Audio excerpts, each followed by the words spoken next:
Hello ನಮಸ್ಕಾರ. Welcome back to my YouTube channel. ಎಲ್ಲರೂ ಹೆಂಗಿದ್ದೀರಾ? ಚೆನ್ನಾಗಿದ್ದೀರಾ ಅನ್ಕೊಳ್ತಾ ನಾನು ಚೆನ್ನಾಗಿದ್ದೀನಿ. ಬನ್ನಿ ಇವಾಗ ಸ್ಟಾರ್ಟ್ ಮಾಡ್ತಾ ಇದ್ದೀನಿ ನೋಡಿ. ಇವತ್ತು ಸಿಂಪಲ್ ರೆಸಿಪಿ ಅಂತ ಬಂದಿದ್ದೀನಿ. ಅದೇ ಏನಪ್ಪ ಅಂದರೆ ಅದಕ್ಕಿಂತ ಮುಂಚೆ ಇನ್ನೂ ಯಾರು ನನ್ನ ಚಾನಲ್ನ ಸಬ್ಸ್ಕ್ರೈಬ್ ಮಾಡ್ಕೊಂಡಿರಿ, ಪ್ಲೀಸ್ ಸಬ್ಸ್ಕ್ರೈಬ್ ಮಾಡ್ಕೊಳ್ಳಿ ಅಂತ ಹೇಳ್ತಾ ಇವತ್ತಿನ ವಿಡಿಯೋನ ಸ್ಟಾರ್ಟ್ ಮಾಡೋಣ ಬನ್ನಿ. ನೋಡಿ ಇವಾಗ ತಾನೇ ಪೂಜೆ ಗೀಜೆ ಎಲ್ಲ ಮುಗಿಸ್ಕೊಂಡು ಟಿಫನ್ ಬಟ್ಟೆ ಕೆಲಸ ಮನೆ ಒರೆಸೋದು ಎಲ್ಲ ಆಗಿದೆ, ಅಡುಗೆ ಎಲ್ಲ ಆಗಿದೆ. ಇವಾಗ ಸಿಂಪಲ್ ರೆಸಿಪಿ ಮಾಡಿ ತೋರಿಸೋಣ.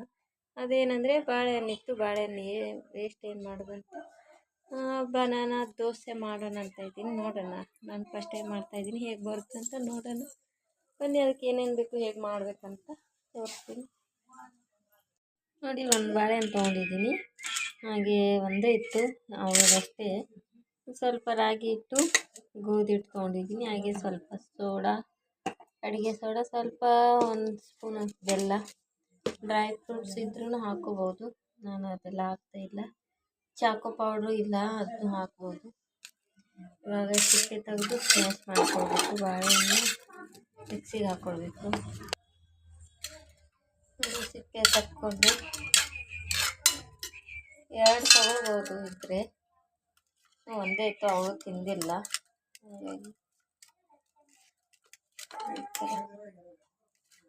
ಹಂಗೇನು ಹಾಕ್ಬೋದು. ಇದೆಲ್ಲ ಮಿಕ್ಸಿಗೆ ಹಾಕ್ಕೊಳ್ಬೇಕು, ಹಾಗಾಗಿ ಸುಮ್ಮನೆ ಇರಲಿ ಅಂತ ಇವಾಗ ಇದನ್ನು ಮಿಕ್ಸಿಗೆ ಹಾಕ್ಕೊಂಡು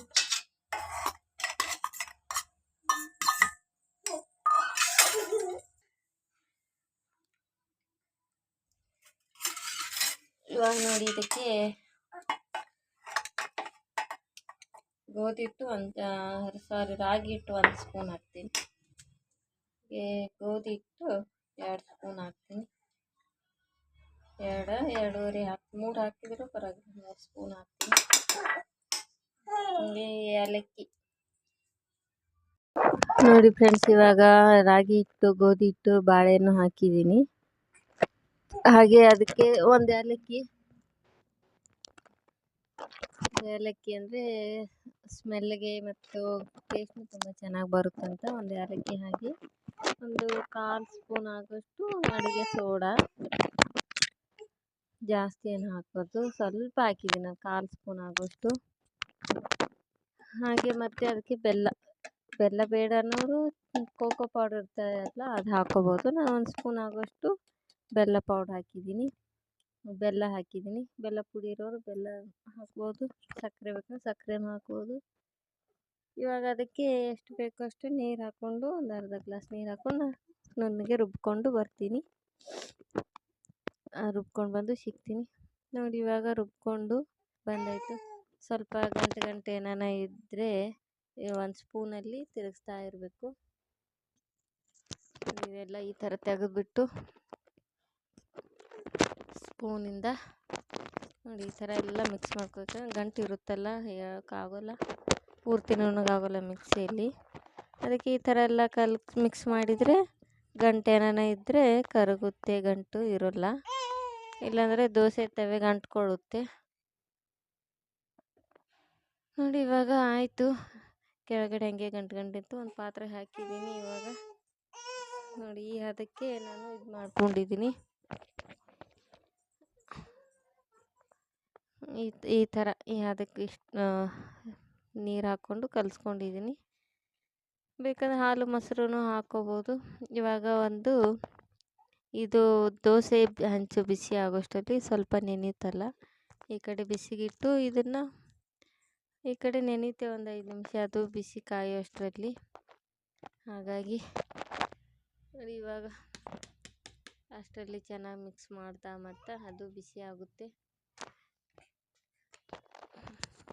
ಇವಾಗ ಬಿಸಿ ಆಗಿದೆ ಫ್ರೆಂಡ್ಸ್. ನಮಗೆ ದೊಡ್ಡದು ಬೇಕಂದ್ರೆ ದೊಡ್ಡದು ಮಾಡ್ಕೋಬೋದು, ಮಕ್ಕಳಿಗೆ ದೊಡ್ಡದೆಲ್ಲ ಇಷ್ಟ ಆಗೋಲ್ಲಲ್ವ. ಹಾಗಾಗಿ ಚಿಕ್ಕದಾಗಿ ಪುಟ್ಟ ದೋಸೆನ ಮಾಡಿಕೊಟ್ರೆ, ಇಲ್ಲ ಪ್ಯಾನ್ ಕೇಕ್ ಅಂತಲೂ ಕರೀತಾರೆ. ನಾನು ಜಾಸ್ತಿ ಇದರಲ್ಲಿ ನೋಡಿ ಪ್ಯಾನ್ ಕೇಕ್ ಅನ್ನೋದು ದೋಸೆ, ಇದು ಚಿಕ್ಕದಾಗಿ ಪುಟ್ಟ ದೋಸೆ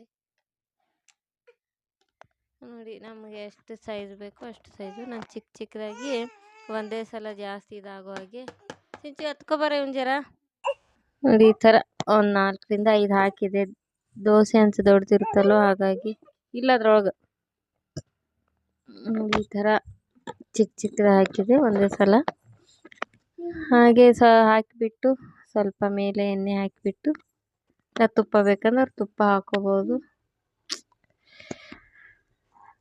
ಇವಾಗ ಸ್ವಲ್ಪ ಅದು ಬೇಯೋ ಗಂಟ ನಂದು ದೋಸೆ ಹಂಚು ಬೇರೆ ಜಾಸ್ತಿ ಬಿಸಿಯಾಗಿತ್ತು.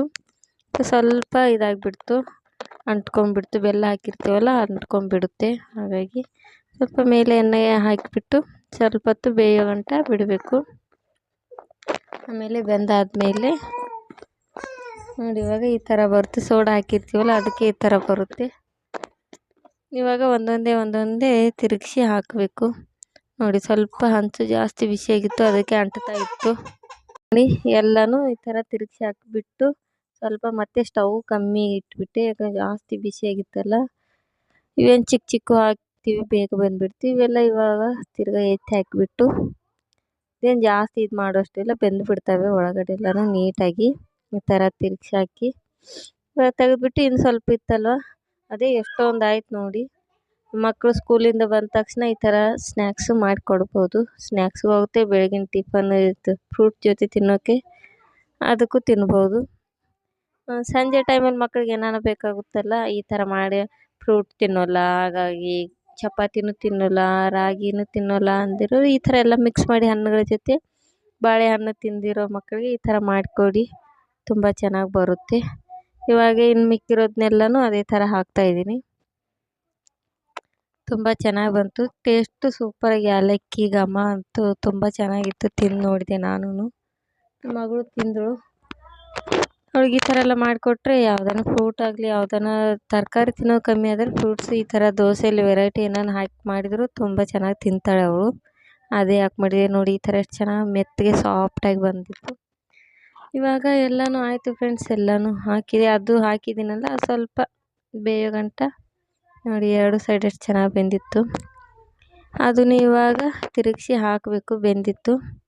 ಇವಾಗ ಗೊತ್ತಾಗುತ್ತೆ ಬೆಂದ ತಕ್ಷಣ, ಹಾಕಿದಾಗ ಹೆಂಗೆ ಹಸಿ ಹಸಿ ಇರುತ್ತಲ್ಲ ಅದೆಲ್ಲ ಡ್ರೈ ಆಗುತ್ತೆ, ಆವಾಗ ಎತ್ತಿ ಹಾಕಬೇಕು. ಇವಾಗ ನೋಡಿ ಒಂದೊಂದೇ ತಿರುಗಿಸಿ ಹಾಕ್ತಾಯಿದ್ದೆ.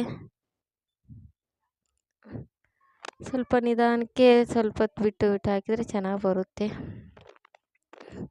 ಹಾಗೆ ತುಂಬ ಚೆನ್ನಾಗಿ ಬಂತು. ಅಷ್ಟನ್ನು ಮಾಡಿಬಿಟ್ಟು ನೋಡಿ ಈ ಥರ ತುಂಬ ಚೆನ್ನಾಗಿ ಬರುತ್ತೆ. ನೀವು ಒಂದ್ಸಲ ಟ್ರೈ ಮಾಡಿ, ನಿಮ್ಮ ಮಕ್ಕಳಿಗೆ ಈ ಥರ ಮಾಡಿಕೊಡಿ. ಬಾಳೆಹಣ್ಣು ಮಿಕ್ಕಿದ್ರೆ ವೇಸ್ಟ್ ಮಾಡೋ ಬದಲು ಈ ಥರ ಯಾವುದಾನ ಒಂದು ಹೊಸ ವೆರೈಟಿಯಾಗಿ ಮಾಡಿ ತೋರಿಸಿ, ನಿಮ್ಮ ಮಕ್ಕಳು ಖಂಡಿತ ಇಷ್ಟಪಟ್ಟು ತಿಂತಾರೆ. ಸಾಯಂಕಾಲ ಈವ್ನಿಂಗ್ ಸ್ನ್ಯಾಕ್ಸ್ಗೆ ಸ್ಕೂಲಿಂದ ಬಂದ ತಕ್ಷಣ ಮಾಡಿಕೊಡ್ಬೋದು ಈ ಥರ ಪುಟ್ಟ ಪುಟ್ಟ ದೋಸೆನ. ರಾಗಿ ಬನಾನಾ ದೋಸೆ ಅನ್ಬೋದು, ಇಲ್ಲ ಬನಾನಾ ಕೇಕು ಅಂತಾರೆ. ಕೋಕೋ ಪೌಡ್ರ್ ಹಾಕಿದರೆ ಕೇಕ್ ಆಗುತ್ತೆ, ಇಲ್ಲಾಂದರೆ ರಾಗಿ ಹಿಟ್ಟು ಗೋಧಿ ಹಿಟ್ಟು ಹಾಕಿದರೆ ದೋಸೆ ಆಗುತ್ತೆ. ಇಷ್ಟೇ ವ್ಯತ್ಯಾಸ ಇರೋದು ಇದಕ್ಕೆ. ಇವಾಗ ನೋಡಿ ಫ್ರೆಂಡ್ಸ್, ಅಷ್ಟೂ ಆಯಿತು. ಇವಾಗ ಅವಳಿಗೆ ತಿನ್ನೋಕೆ ಕೊಡಬೇಕು. ನಾನು ತಿಂದುಬಿಟ್ಟು ಈ ವಿಡಿಯೋನ ಇಲ್ಲಿಗೆ ಮುಗಿಸೋಣ ಅಂದ್ಕೊಂಡಿದ್ದೀನಿ. ನಮ್ಮ ಮಗ ಬೇರೆ ಆಳ್ತಾ ಇದ್ದಾನೆ, ಹಾಗಾಗಿ ಇದೆಲ್ಲನೂ ತೆಗೆದುಬಿಟ್ಟು ನೋಡಿ ಎರಡು ಸೈಡ್ ಎಷ್ಟು ಚೆನ್ನಾಗಿ ಬೆಂದಿದೆ. ತೆಗೆದುಬಿಟ್ಟು ತೋರಿಸ್ತೀನಿ ರೀ. ಎಷ್ಟೊಂದು ಆಯಿತು ನೋಡಿ, ಇಷ್ಟೊಂದು ಆಯಿತು. ಇವಾಗ ಅವಳಿಗೂ ತಿನ್ನೋಕೆ ಕೊಟ್ಟು, ಅವಳಿಗೆ ಈ ಥರ ಎಲ್ಲ ಮಾಡಿಕೊಟ್ರೆ ತುಂಬ ಇಷ್ಟಪಟ್ಟು ತಿಂತಾಳೆ. ಅದೇ ಬೇಕು ಇದೇ ಬೇಕಂತ ಕೇಳೋಲ್ಲ ಪಾಪ. ಹಾಗಾಗಿ ನೋಡಿ ಇವಾಗ ರೆಡಿ ಆಯಿತು ರಾಗಿ ಬನಾನಾ ದೋಸೆ. ತಿನ್ನೋದಕ್ಕೆ ಬಿಸಿ ಇತ್ತು, ಸ್ವಲ್ಪ ಆರಿಸ್ಕೊಂಡು ತಿನ್ನೋಂತ ಹೇಳ್ತಾ ಇದ್ದೆ. ಇಷ್ಟ ಆಗಿದೆ ಅಂದ್ಕೊಳ್ತೀನಿ. ಇಷ್ಟ ಆದರೆ ಲೈಕ್ ಶೇರ್ ಕಮೆಂಟ್ ಮಾಡಿ ಅಂತ ಹೇಳ್ತಾ, ನೀವು ಒಂದ್ಸಲ ಟ್ರೈ ಮಾಡಿ. ರಾಗಿ ಬನಾನಾ ದೋಸೆ ಅನ್ಬೋದು, ಅಥವಾ banana pancake, cocoa powder ಹಾಕಿ ಪ್ಯಾನ್ ಕೇಕ್ ಅಂತ ಮಾಡಿ ನಿಮ್ಮ ಮಕ್ಕಳು ಕೊಡಿ. ಒಂದರಲ್ಲೇ ಎರಡು ಐಟಮ್ ಆಗುತ್ತೆ. ಹಾಗೆ ಈ ವಿಡಿಯೋ ಖಂಡಿತ ನಿಮ್ಗೆ ಇಷ್ಟ ಆಗುತ್ತೆ, ಒಂದು ಹೆಲ್ಪ್ಫುಲ್ ಆಗ್ಬೋದು. ಸಂಜೆ ಈವ್ನಿಂಗ್ ಮಕ್ಕಳಿಗೆ ಈ ಥರ ಬನಾನಾ ಹಾಕಿಬಿಟ್ಟು ಮಾಡಿಕೊಡಿ, ತುಂಬ ಅಂದರೆ ತುಂಬ ಚೆನ್ನಾಗಿರುತ್ತೆ. ಪ್ರೋಟೀನು ಸಿಗುತ್ತೆ, ವಿಟಮಿನ್ಸ್ ಎಲ್ಲ ಸಿಗುತ್ತೆ ಈ ಥರ ಮಾಡಿಕೊಡೋದ್ರಿಂದ. ಈ ವಿಡಿಯೋ ಇಷ್ಟ ಆದರೆ ಲೈಕ್ ಶೇರ್ ಕಮೆಂಟ್ ಮಾಡಿ. ನೀವು ಒಂದ್ಸಲ ಟ್ರೈ ಮಾಡಿ, ಹೇಗಿತ್ತು ಅಂತ ಕಮೆಂಟ್ ಮಾಡಿ. ಮತ್ತೆ ಸಿಗ್ತೀನಿ ಮುಂದಿನ ವಿಡಿಯೋದಲ್ಲಿ. ಅಲ್ಲಿವರೆಗೂ ನೋಡ್ತಾರೆ ನನ್ನ ಚಾನಲ್. ಟೇಕ್ ಕೇರ್, ಬಾಯ್ ಬಾಯ್.